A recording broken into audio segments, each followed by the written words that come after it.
We don't need to look at my bracket. My bracket is 100% on both sides. I am doing great. I've not got one prediction wrong so far. Okay, so let's dive into that. Okay, Mad Lions beat G2 3-2. However, the first thing I want to say, Emily, is the Mad Lions Nexus in that game 5 was down to 20 HP.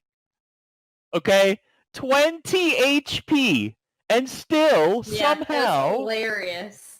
What happened in this series? How did Mad Lions pull this off, Emily?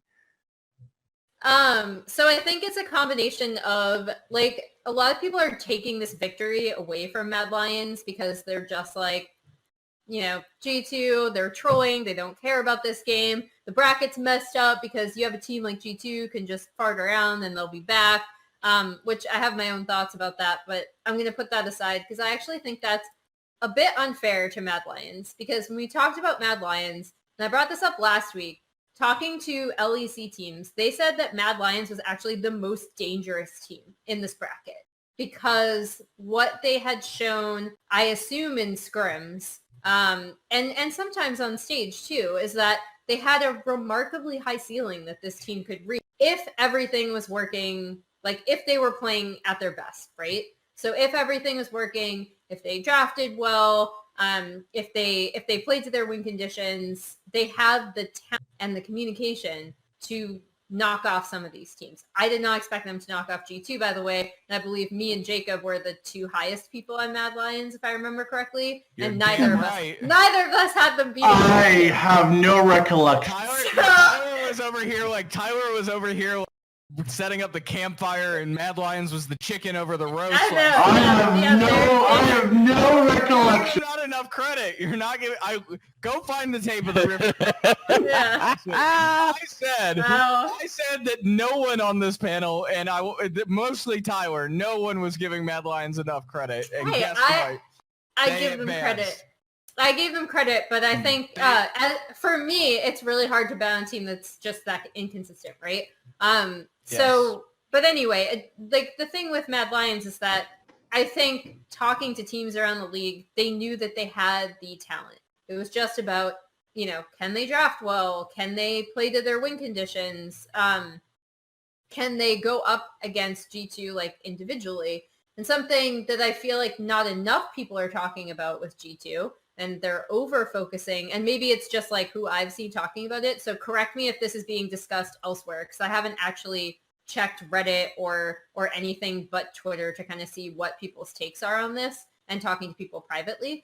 But, you know, G2 had this role swap going in, and it really looks like Caps is not nearly as comfortable in that bot lane position as Perks was last year. And so, I mean, I think, I know some people have been calling for them to swap back, but in the midst of discussing, are people playing faster and looser online? Does the LEC playoff bracket suck? I think two things have been lost. One, Mad Lions have the talent to beat anyone, which is super impressive, and I don't think any of us called it. Like, Jacob is going to say he called Mad Lions doing well more than the rest of us in free agency show, and I can back him up on that. But I don't think he expected them to be like a top 2 team in Europe or anything. And I would say they're not a top 2 team in Europe, but they did beat G2.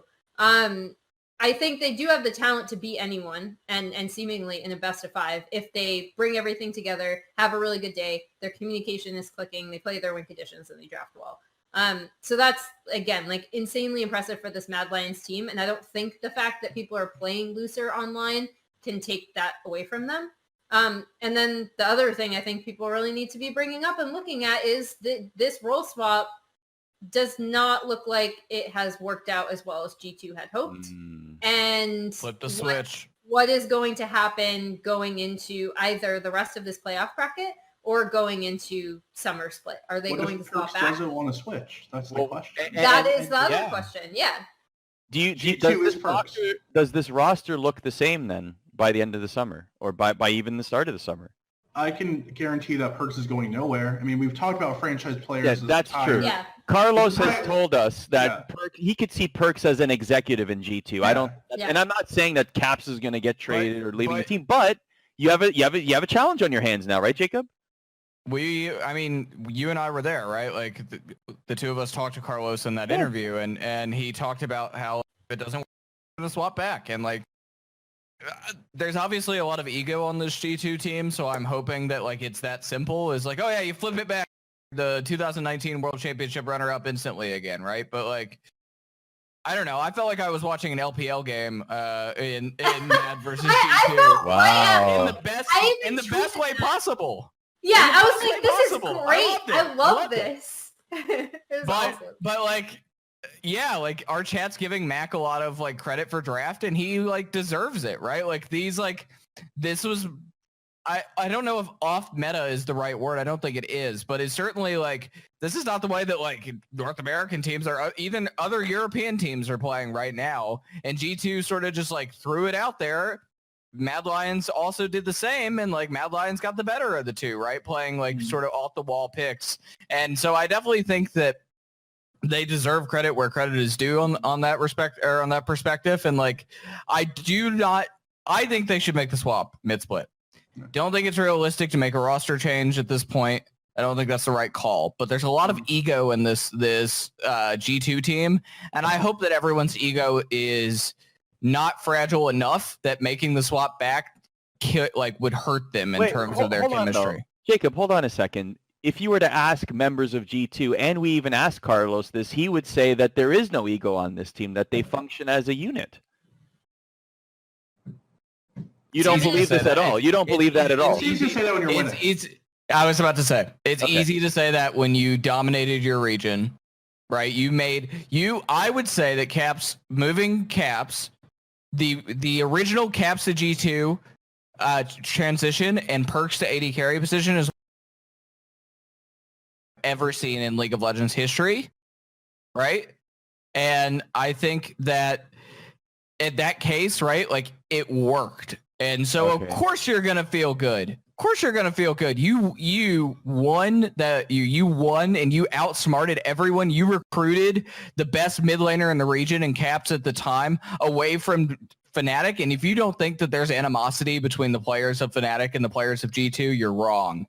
The players and ownership do not get along. Of course, that's like the biggest rivalry in League of Legends. Yeah, of course. And it's super fierce. And so if you don't think that like they were riding high last year because and Carlos can say what he said because they outsmarted Fnatic, right, in what they did, and that they dominated their region and win and competed on the international stage in the way they did. It's easy to say there's not ego when there's winning, but there is a lot of ego on that team. Okay, but there's also a lot of track record of success. And that brings me to the next question is, where does G2 go from here? We created a poll, and people in chat at least seem to think, I think it was, I can't see the results, 71% said no, G2 not winning this split as a result of what they've seen. Ooh.